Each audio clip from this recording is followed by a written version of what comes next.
자, 한자성어 4쪽, 5쪽 설명해 볼게. 11번 말하지 않고도 암. 1번 교회 별점, 가르칠 교, 바깥 외, 별도로 별, 전달할 점. 가르치는 것, 즉 말이나 글로 설명하는 것 이외에 별도인 방법인 마음으로 전달한다 라는 뜻이므로 말하지 않고 마음으로도 통한다 이런 뜻입니다. 2번 불린 문자, 세우다 립, 아니 불. 문자는 말 그대로 문자. 문자를 세울 필요가 없다. 즉 말이나 글로 설명할 필요가 없다. 마음으로 전달되기 때문에. 그래서 2번 불린 문자도 말하지 않고도 통함 이런 뜻입니다. 3번 심심상인, 마음 심자, 서로 상자. 도장을 찍다 할 때 그 인자. 마음과 마음이 서로 도장을 찍은 것처럼 통한다, 전달한다. 4번 영화 미소하고 밑에 있는 동의어 영화 시 중은 같이 외워두는 거야. 옛날에 부처님이 영산회에서 불법을 전하실 때 대중들을 향해서 꽃 한 송이를 들어 올리셨다는 거야. 그런데 아무 말 하지 않고 꽃 한 송이만 들어 올리셨는데 그 제자 중에 마하가섭이라는 제자만 그 뜻을 알아듣고 씩 웃음을 지었다는 거지. 그래서 말하지도 않고도 마음에서 마음으로 전달되는 상황에 해당하는 사례가 된 거야. 그러면 4번의 영화 미소는 이 영자가 들어 올리다 영자, 화자는 꽃 화자. 꽃을 들어 올리자 마하가섭이 미소를 지었다 라는 고사에서 온 말입니다. 자, 밑에 있는 동의어 영화 시중은 들어 올릴 영자, 꽃 화자, 보여줄 시자, 제시한다 할 때 보여줄 시자, 군중, 대중 할 때 여러 사람 중자. 부처님이 꽃을 들어 여러 사람에게 보여주다 라는 뜻이야. 물론 그 뒤에 마하가섭만 의미를 알아차리고 미소를 지었다 라는 말이 생략됐겠지. 그 다음에 마지막 5번 마음으로 마음이 전달된다라는 가장 유명한 한자성어 이심전심. 첫 번째 이자는 뭐뭐로써 라는 뜻을 가진 글자이고 세 번째 전자는 전달할 전자. 그럼 이심 마음으로써, 전심 마음에 전달한다 라는 뜻입니다. 12번 그리움을 나타내는 한자성어. 1번 망운지정은 바라볼 망자, 구름 운자. 지는 뭐뭐하는 또는 뭐뭐의 이렇게 해석을 하거나 아니면 해석을 하지 않아도 상관없어. 정은 감정정자. 직역하면 구름을 바라보고 느끼는 감정, 구름을 바라봤을 때 떠오르는 감정 이렇게 해석하면 되는데 옛날 중국의 어떤 사람이 부모님과 헤어져서 전쟁터에서 혼자 외롭게 지내고 있었대. 그때 전쟁터에서 하늘에 있는 구름을 바라보고 내가 저 구름이라면 고향 부모님께 갔을 텐데 이런 생각을 했다는 거야. 그래서 망운지정 부모님에 대한 그리움이다. 2번 수구초심. 머리 숫자, 언덕 구자. 초심은 처음 초, 마음 심이니까 원래 초심은 처음 어떤 일을 할 때 먹었던 마음이라는 뜻으로 많이 쓰이는데 여기서 초심은 처음 태어난 곳, 고향을 그리워하는 마음 이렇게 이해하면 됩니다. 그래서 여우도 죽을 때는 고향이 그리워서 고향 쪽 언덕에다가 머리를 이렇게 향하고 죽었다라는 이야기가 있어요. 그래서 수구초심, 고향을 그리워하는 마음. 고향을 그리워하는 마음의 한자성어는 수구초심도 하나밖에 없어. 꼭 외워야 돼. 3번 오매불망. 깰 우자, 잠잘 매자. 아니 불자, 잊을 망자. 깨나 자나 뒤집어서 자나 깨나 잊지 못한 오매불망. 자, 4번 학수고대는 학학자. 그 다리가 긴 그리고 목도 긴 그 새 있잖아. 그 새 학을 뜻하는 글자야. 수는 머리 숫자, 고는 고통스러울 고자, 대는 기다릴 대자.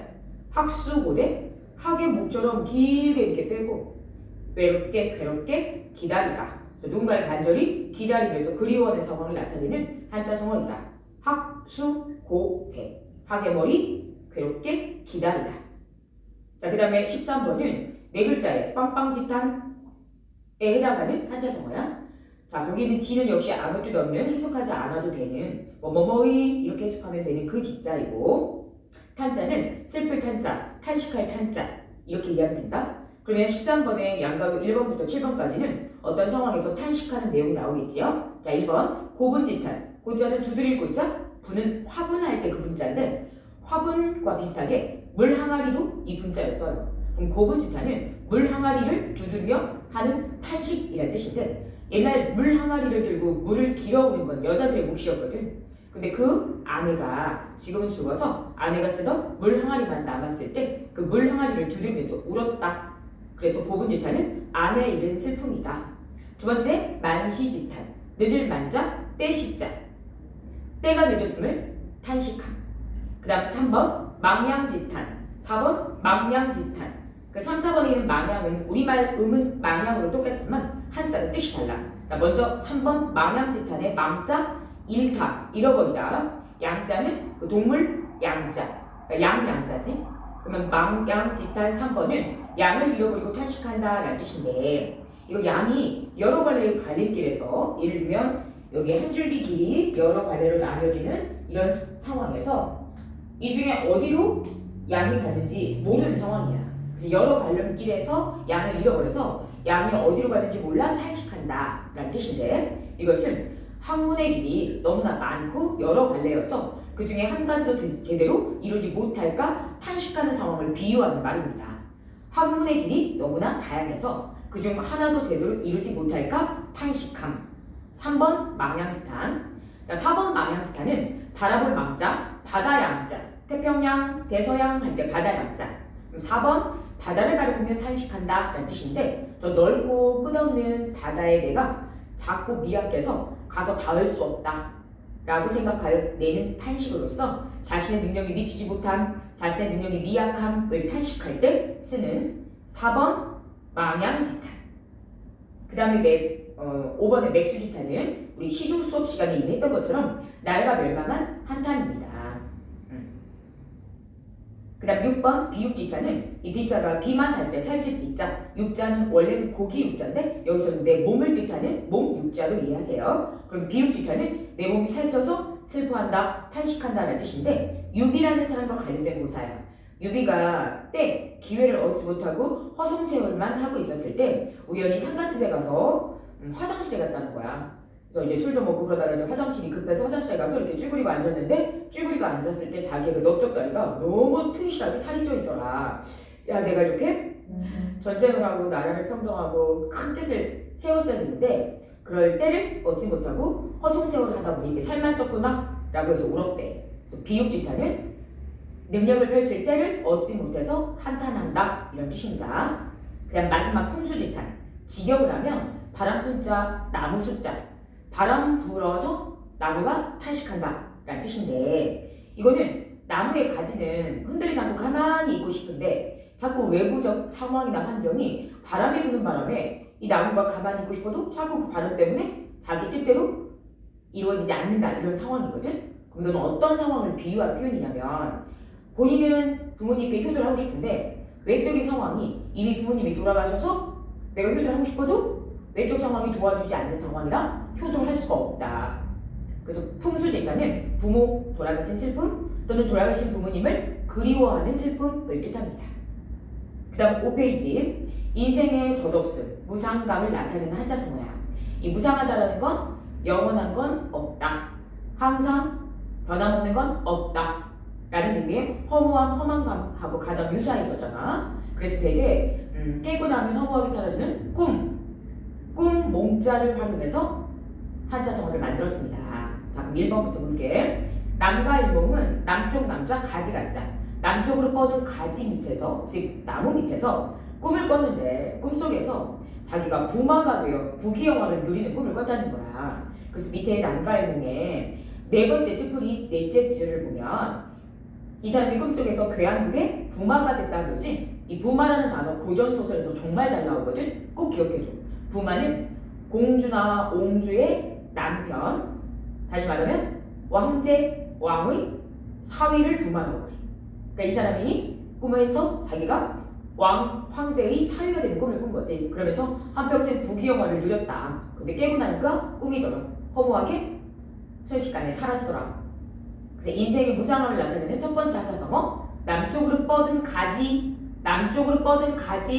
남과 일몽. 자, 두 번째, 일장춘몽. 이것도 마찬가지야. 꿈을 꿨는데 부귀영화를 누렸으나 깨고 나니까 사라지고 없었다. 두 번째, 일장은 한 번 일자, 장은 뭐 1장, 2장, 3장, 우리 영어 챕터 할 때도 레슨 1 이렇게 하는 것처럼 한바탕 이런 의미를 가진 장자야. 그래서 일장은 한바탕, 춘몽, 봄에 꾼 꿈. 역시 이 봄에도 부귀영화를 누리는 꿈을 꿨다가 깨고 나니까 허무함을 느꼈다는 거예요. 그 다음 3번 인생 무상. 말 그대로 인생은 무상하구나. 영원한 게 없구나. 결국 덧없이 사라지는구나. 허무하구나. 그 다음 4번, 5번, 6번 노생지몽, 일취지몽, 한단지몽은 모두 같은 고사에서 나온 한자성어야. 옛날에 노생이라는 사람이 한단에 가서 잠시 꿈을 꿨다는 거야. 그 꿈속에서 뭐 고사에 따라서 50년이다 라고 한 고사도 있고 80년이다 라는 고사도 있는데, 노생이라는 사람이, 참고로 이 노생이라고 할 때 이 생자는 그리는 선비 뒤에 붙이는 전미사 같은 말이야. 그래서 김시성을 가진 선비라면 김생, 박시성을 가진 선비라면 박생 이렇게 얘기합니다. 그럼 노생이니까 노시성을 가진 선비가 어디 가서 한단이라는 지역 이름이야. 한단이라는 곳에 가서 잠깐 꿈을 꿨다. 근데 꿈속에서 온갖 부귀영화를 누렸다는 거지. 근데 깨고 났더니 꿈인데 뭐 할 동안 잠깐 꿨던 꿈이냐면 여관에서 밥 한 끼 준비하는 동안 꿨던 아주 짧은 꿈이었다는 거야. 그럼 옛날 밥을 할 때는 직접 불을 떼서 밥을 했거든.